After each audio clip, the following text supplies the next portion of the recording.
The digital clock on the bedside table glowed 3 a.m. Ethan, 33 years old and 9 years married, lay awake, his mind a relentless, looping stream of self-recrimination. The rhythmic, steady breathing of his wife, Maya, beside him offered little comfort. Instead, it felt like an auditory testament to his failure. His life was supposed to be a tapestry woven with success, not a frayed remnant of broken promises. 9 years ago, he was a hopeful, talented web developer. Now he was just a burden. The small one-bedroom apartment they rented felt stifling. They were here because he couldn't hold a job. Maya, 31, a brilliant architect with a fire in her belly, was the one bringing in the meager income, forced back to the office when Ethan's job search became a desolate stretch of endless rejections. Every Thursday, like clockwork, his phone would chime. A transaction, $1,000 from his father, Richard. The texts were always short. "Got food on the table, son? Call me." Richard was a man of quiet concern, his money a desperate attempt to shore up the sinking ship of his son's mental health. Ethan hated accepting it, feeling the sharp sting of dependency, yet without it, their already tight budget, especially with a 14-year-old stepson, Liam, and their 7-year-old Noah, would collapse entirely. He had tried. He had truly tried. Every tutorial, every application, every late-night coding session that ended with a website that nobody needed. And through it all, he had prayed. For years, he'd knelt, not asking for riches, but for a simple, honest job, a means to provide, a way to tell Maya, "It's okay, I have this." "Give me a purpose, God," he used to whisper into the silence. "Just let me be a provider. Let me keep my promises." But the silence was all that ever answered. Over time, the fervent prayers had become rote, then hollow, and finally they ceased. His faith had not just been lost, it had been painstakingly chipped away by a relentless, indifferent reality. He felt utterly disconnected, stranded in a spiritual vacuum. The blow came 4 months ago. The phone call was brief and brutal. Richard had passed away peacefully in his sleep. The grief was suffocating, but soon a colder, more immediate terror took hold. The weekly transfer, the lifeline, was gone. Their expenses, suddenly monstrous, swallowed Maya's income whole. The anxiety became a physical presence, a knot in his chest that never loosened. The pressure to shield his family, to fulfill the traditional role he felt bound to, became unbearable.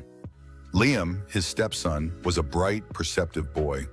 Though Ethan hadn't been his biological father, he'd raised him, loved him, and Liam looked up to him with unquestioning respect.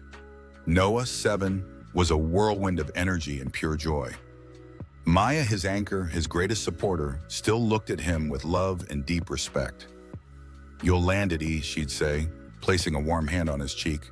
"You're the smartest man I know." Her unwavering belief only deepened his despair. He couldn't fulfill the promises implicit in their love, in their marriage, in the very act of fatherhood. It was a Tuesday morning, the usual routine: drop Noah and Liam off at school, then Maya at her office complex. The boys' chatter and Maya's comforting presence kept the darkness at bay.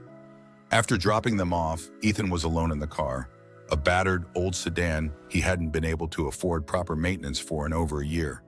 The silence in the cabin was suddenly immense, amplifying the roar of his internal anguish. He didn't mean to start. One moment he was gripping the steering wheel, the next, his throat was constricting. He didn't ask why. That implied a curiosity he no longer possessed. He didn't pray, he yelled. Not out loud, but with every fiber of his being, a voiceless, tearing shriek aimed at the heavens. He felt betrayed, abandoned. "You saw me trying. You saw me broken. You saw my children.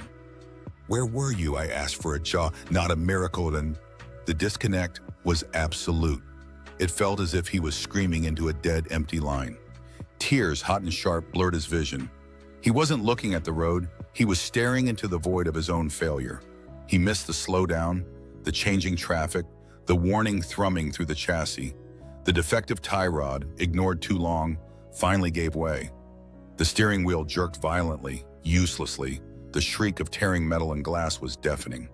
He burst through the windscreen, a projectile of human defeat. He landed on his back on the cold asphalt.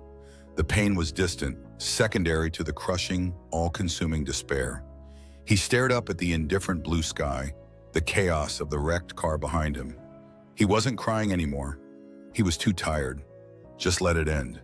But guilt, the last bitter taste of love, fought through the haze. Maya, the boys, the only thing he could salvage now was his final pathetic contribution, the policy. He hoped the funeral policy was still paid up, that it would cover the cost of his burial, and maybe, just maybe, there would be enough left over for his wife to pay off some of the credit card debt he'd accrued trying to keep up appearances. That's the best I could do. His eyelids felt heavy, weighted with the years of struggle. The world began to shrink, the blue sky darkening into a suffocating black. He didn't have the strength to fight for the life he had so miserably failed to live. If you want to continue watching the story, please like and subscribe to this channel.